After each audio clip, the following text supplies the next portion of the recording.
Oorweeg die volgende reaksie by ewewig.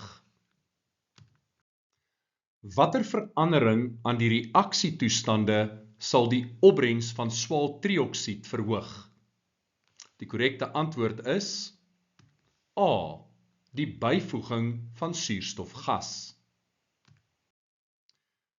Nou ons weet A is die korrekte antwoord, want as die konsentrasie van die suurstof verhoog, sal die voorwaartse reaksie bevoordeel word en ons sit met 'n hoër opbrengs van swaaltrioksied.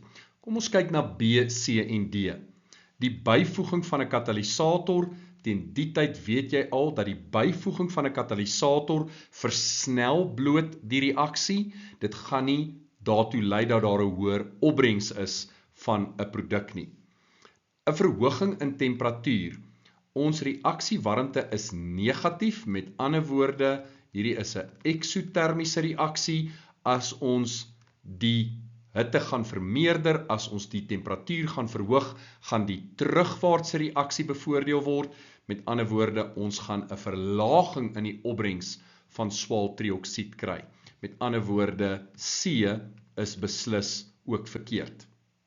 En dan 'n toename in die volume by konstante temperatuur. As die volume toeneem, dan word die ewewig bevoordeel in die rigting waar daar 'n groter aantal mol gas is. Met ander woorde, hier het ons 2 plus 1, 3 aan die linkerkant, slegs 2 aan die regterkant.